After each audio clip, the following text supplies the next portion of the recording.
Rajitha, Lavanya 2013లో intermediate 2వ సంవత్సరం చదువుతున్నప్పుడే ఔరిచింతల చెన్నయ్యను వివాహం చేసుకుంది. చెన్నయ్య తనకంటే 20 సంవత్సరాలు పెద్దవాడు.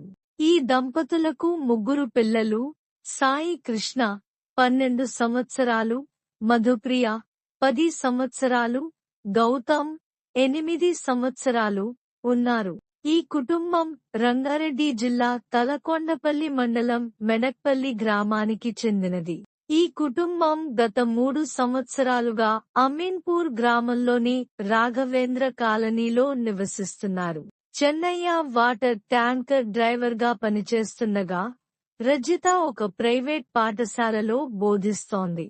దాదాపు 6 నెలల క్రితం తన 10వ తరగతి క్లాస్మేట్స్తో తిరిగి కలవడానికి ప్లాన్ చేస్తున్నప్పుడు రజిత తన మాజీ క్లాస్మేట్ శివతో తిరిగి కలుసుకుంది.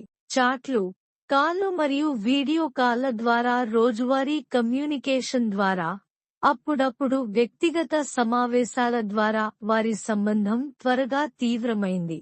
రజిత మరియు చెన్నయ్య మధ్య గణనీయమైన వయస్సు వ్యత్యాసం వారి వివాహం ప్రారంభం నుండి విభేదాలకు మూలంగా ఉంది.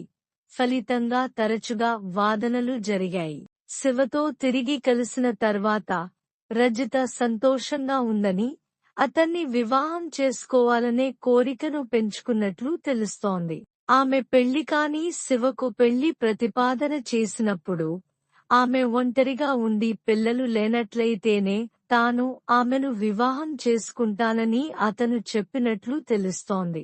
ఈ పరిస్థితి రజితను తన పిల్లలను చంపాలనే వినాశకరమైన నిర్ణయానికి దారితీసింది. మార్చి 27, 2025న సాయంత్రం 6 గంటల ప్రాంతంలో రజిత తన పిల్లలను చంపాలనే తన ఉద్దేశ్యాన్ని శివకు తెలియజేసింది.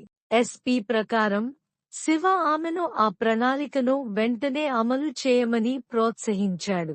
ఆ రాత్రి ఆమె భర్త రాత్రి భోజనం ముగించి రాత్రి 10 గంటల ప్రాంతంలో తన ట్యాంకర్తో చందానగర్కు బయలుదేరిన తర్వాత రజిత ఆ అవకాశాన్ని ఉపయోగించుకున్నట్లు తెలుస్తోంది. ఆమె తన పెద్ద కుమారుడు సాయి కృష్ణతో ప్రారంభించి, తరువాత ఆమె కుమార్తె మధుప్రియ, చివరకు చిన్న కుమారుడు గౌతమ్లను హత్య చేసినట్లు ఆరోపణలు ఉన్నాయి. ప్రతి సందర్భంలోనూ ఆరోపించబడిన పద్ధతి ఒకేలా ఉంది.